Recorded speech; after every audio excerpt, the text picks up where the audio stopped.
Mas Herdi sendiri tahu nggak sebenarnya situs yang Mas admini ini itu juga termasuk yang di-backing-nya atau tidak, Mas? Kalau untuk itu kita tidak tahu kalau untuk di-backing oleh Komdigi sendiri, tapi yang jelas kita di-backing oleh aparat.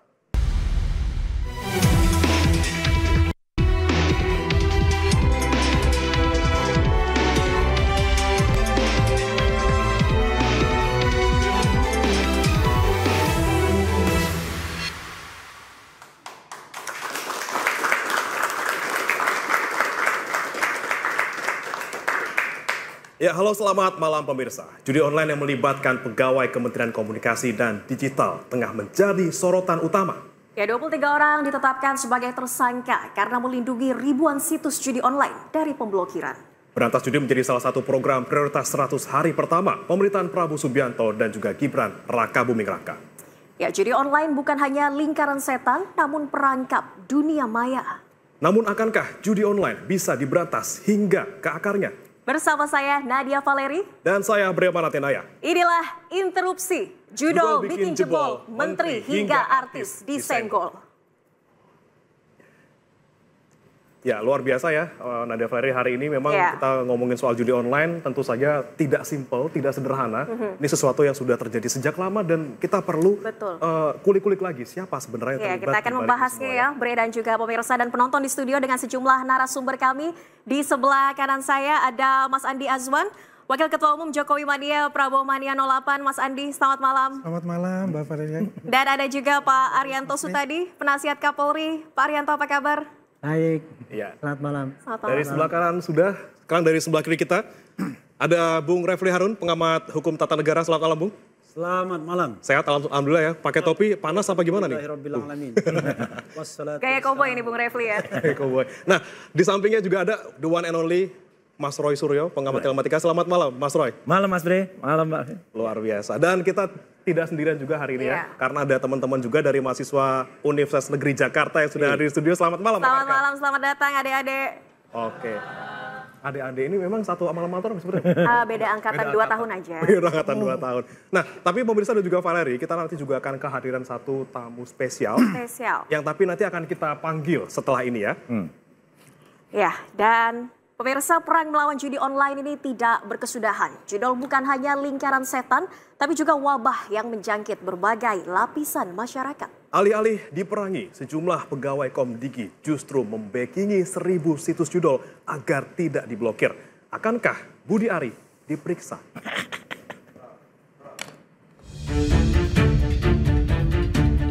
Judi online merambah ke berbagai golongan masyarakat. Warga biasa, selebritas, aparat, hingga anak-anak terjangkit wabah judol. Sejak terungkap ada pawang situs judol di Kementerian Komunikasi dan Digital, polisi telah menetapkan 23 tersangka. 10 diantaranya merupakan pegawai Komdigi. Mereka membackingi 1000 situs judol agar tak diblokir dan meraup keuntungan hingga puluhan miliar rupiah. Mengumpulkan website judi online, mengumpulkan uang setoran, memverifikasi website judi online agar tidak terblokir. Kasus backing situs judol di Komdigi menyeret nama Budi Ari Setiadi. Publik mendesak agar Budi Ari turut diperiksa karena dirinya lah yang menjabat sebagai Menteri Komunikasi dan Informatika selama 15 bulan terakhir. Budi Ari pun menyatakan siap jika harus diperiksa. Pokoknya saya fokus ngurus operasi dan rakyat. Kita dukung penegakan hukum, dan yang ketiga kita tetap serius tentang kasus judi. Apa ya? Solusinya gimana? Lalu kita warga negara. Udah nanti katanya polisi mau mendalami kok. Gimana Pak? Tunggu aja dalamnya nggak apa. Kita siap deh. Siap dipanggil gitu Pak? Pasti nggak. Menkom Digi Mutia Hafid meminta maaf kepada masyarakat atas kelakuan sejumlah pegawai di Komdigi yang justru membackingi situs judi. Saya juga minta maaf Ibu Bapak bahwa dari kantor kami kemudian ada yang terlibat. Sedihnya luar biasa. Karena saya seperti ibunya dari kantor itu. Sama kayak kalau ibu ada anak-anak yang terlibat pasti sedih. Sejumlah selebritas bahkan diperiksa karena disebut mempromosikan judi online. Terbaru, tiktokers Gunawan Satbor sempat ditahan karena mempromosikan judi online. Namun penahanan Satbor ditangguhkan. Bahkan Kapolri Jenderal Listio Sigit Prabowo mengangkat Satbor sebagai duta anti judi online. Gunawan Satbor saat ini kita tangguhkan dan kita jadikan dia duta untuk anti judi online. Terhadap mereka yang belum paham, kita sadarkan. Jika situs judi saja di-backingi, sampai kapan perang melawan judi online berakhir? Fenomena gunung es judol, mampukah diberantas hingga tuntas?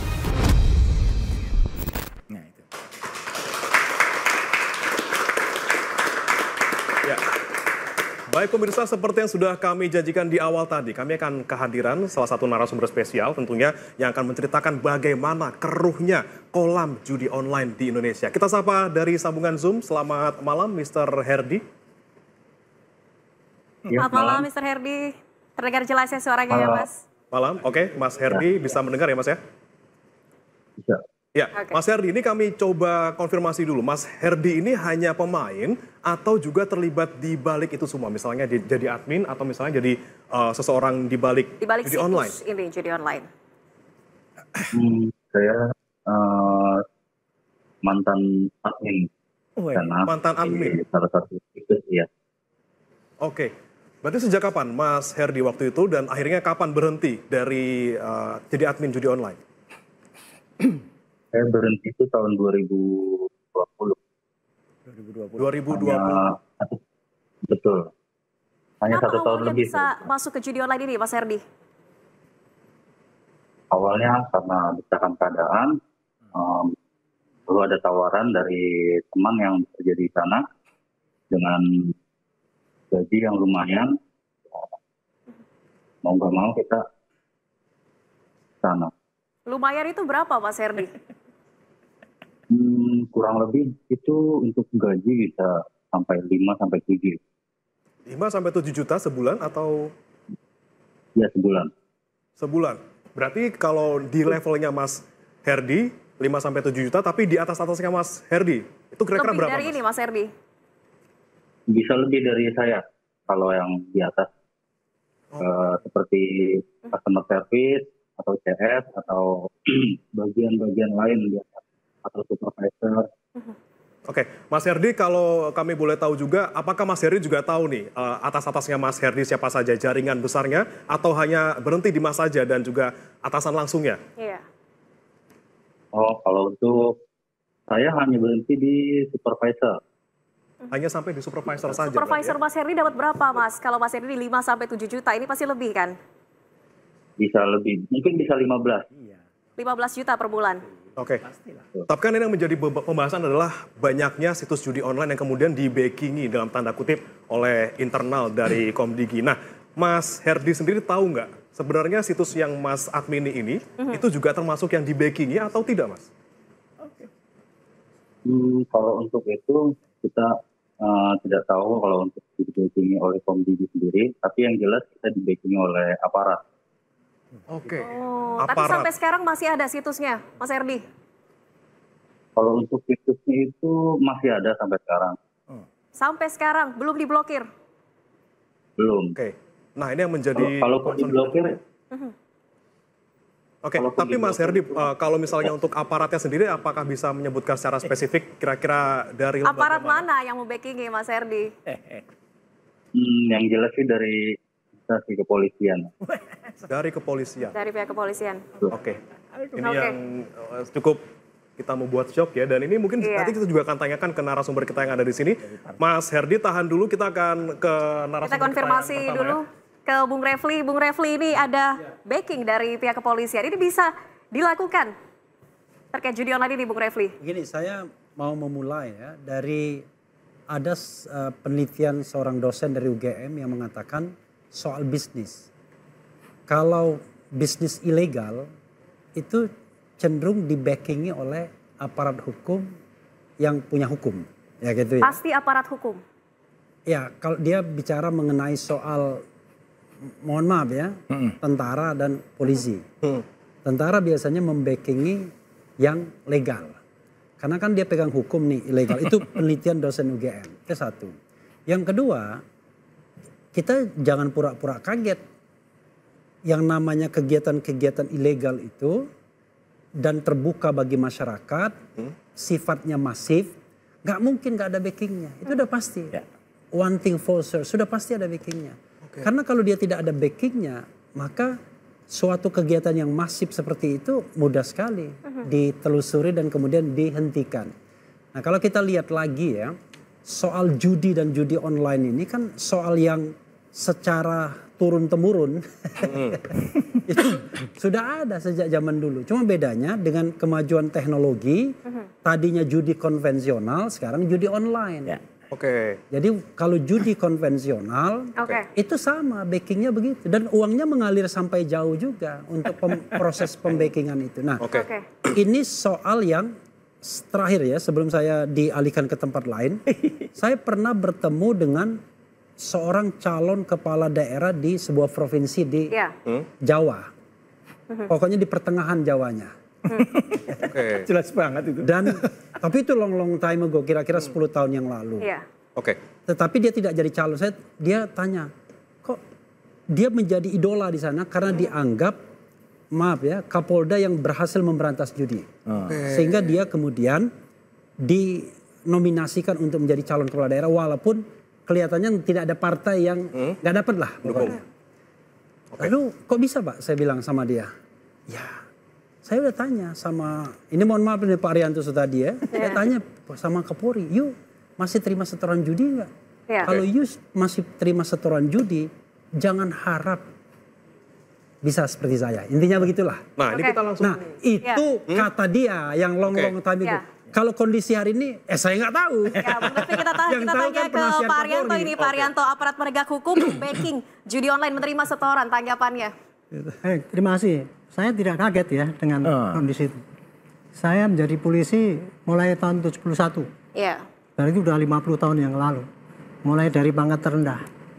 Di situ saya sudah menangani masalah judi. Dan saya sudah tahu juga mengenai bagaimana seluk-beluk judi itu. Akhirnya saya jatuh pada kesimpulan bahwa judi itu adalah bagian daripada kehidupan manusia, sehingga sulit untuk diberantas. Tetapi judi yang marak itu adalah karena adanya pembiaran. Nah, pembiaran itu macam-macam, dibiarkan oleh aparat yang mesti berwenang, karena aparatnya tidak tahu, atau aparatnya tahu tapi pura-pura tidak tahu, atau aparatnya kolusi. Nah, makanya itu judi akan marak. Ataupun kejahatan yang lain ya, yang termasuk molimo misalkan main madat madon itu akan terjadi marak apabila terjadi pembiaran oleh aparat setempat. Sebagai contoh saja ya, dulu waktu judi masih tradisional ya, itu kalau ada keramaian kan bisa ada judi kopro dan sebagainya. Dia buka itu nggak langsung buka, pasti akan digerebek oleh polisi yang lain. Dia mesti izin dulu sama kepala desanya, sama itunya, barulah dia buka judi kopro. Nah, kemudian ketika judi itu sampai judi pakai mesin ya dulu, mesin itu pakai Mickey Mouse dan sebagainya itu kalau mau buka itu mesti izin dulu dengan Pemda kan. Nah, kemudian kalau dia dibiarkan oleh Pemda ataupun oleh aparat yang situ, ya dia bisa jalan. Tapi kalau enggak, dia pasti baru buka sehari sudah ditutup. Jadi dalilnya memang judi yang marak itu pasti ada pembiaran. Pasti ada pembiaran. Khususnya untuk judi online ini ya. Ini menurut saya menjadi sangat berbahaya karena apa? Sangat marak sekali dan masif sekali sehingga membahayakan masyarakat dan bangsa Indonesia. Makanya kita harus berantas. Bagaimana caranya? Harus tahu anatomi judi ini. Bagaimana maraknya itu, kenapa? Itulah yang kita hantam gitu sehingga kita bisa menghentikan judi itu. Kurang lebih begitu. Dari konvensional mungkin kelihatan gitu ya Valeri ya, bagaimana wujudnya ada keramaian, tapi ini kan online. Seperti apa nih Mas Rosido kalau kita melihat? Harus tahu anatomi judul kalau kata Pak Arianto. Betul. Ya, jadi sebenarnya betul tadi kata Pak Arianto, memang judi itu sudah ada semenjak bahkan manusia itu ada ya, karena bergain, kemudian gambling itu ada. Cuman memang sekarang ada bedanya. Kalau judi konvensional, tadi yang disampaikan Pak Arianto itu ada sih kesempatan seseorang untuk kemudian dia bisa menaruh harapan dia dapat gitu. Karena keterampilan dia pun bermain. Tapi kalau judi online, ini sekali lagi saya katakan, judi online itu tidak akan pernah menang. Karena ada algoritma yang sudah dimasukkan ke dalamnya, ada skrip yang sudah dimasukkan, dan itu maksimal angkanya misalnya hanya sekitar 7%. dari misalnya 100 ya, hanya 7%, itu yang akan dikasih kemenangan untuk memantik. Yang lain pasti kalah. Gitu. Dan dia membuat orang itu terperdaya. Tapi sebenarnya kata kuncinya satu. Nah, gitu. Tadi Mas Refli mengatakan, orang tidak boleh pura-pura. Betul. Jadi sebenarnya ini ada kepura-puraan. Oke. Gitu. Dan saya juga mengatakan, jadi ini ada kata-katanya, Mas. Jadi rasa lezat. Bukan. Ini dibuka nih pura-pura. Pura-pura tidak tahu apa-apa. Jangan disingkat. Saya udah dipesan nggak boleh disingkat. Tapi yang jelas pura-pura tidak tahu apa-apa. Oke. Bung Roy, kita jangan disingkat ya. Jangan disingkat. Kita tahan dulu Bung Roy. Saya harus tanya ini ke Mas Andi ini. Ada pembiaran. Dan ini juga menyenggol sampai ke unsur pemerintahan. Tanggapan Anda? Ya, saya setuju dengan dari Mas Ari. Memang ada pembiaran. Nah. Ya. Tapi pembiaran ini bukan yang disengaja atau apa, tapi juga mungkin ada satu sindikat yang lakukan itu sehingga pihak keamanan pun jadi tidak berdaya untuk itu. Oke. Jadi kita tidak boleh hanya berpaku pada sekarang kan mata nih ya menuju kepada kepolisian. Ya. Kalau saya pertama-tama saya mengucapkan terima kasih sebesar-besarnya kepada Kepolisian Republik Indonesia. Ya. Terutama pada Kapolri dan jajarannya. Tadi pagi sudah terbuka 619 kasus. Ya kan? Tangkap. 177 miliar. Ya, ini luar biasa. Itu hanya dalam waktu 2 minggu. Bisa terjadi seperti itu. Jadi yang kita harapkan sebetulnya adalah itu tetap terus berlanjut konsisten. Ya. Melaksanakan penyelidikan itu dari bawah ke atas. Jangan setengah-setengah. Gaspol, remblong. Tapi tentunya polisi juga tidak bisa bergerak sendiri. Harus ada pergerakan juga dari pemerintah. Dan Pak Prabowo juga sudah punya komitmen untuk memberantas judi online. Betul. Ya, meskipun sekarang masih kunjungan kerja ke luar negeri. Setelah pulang ini apakah komitmen akan langsung dilakukan? Akan ada langkah konkret lagi ya untuk memberantas judi online. Jangan kemana-mana pemirsa, tetaplah di Interupsi.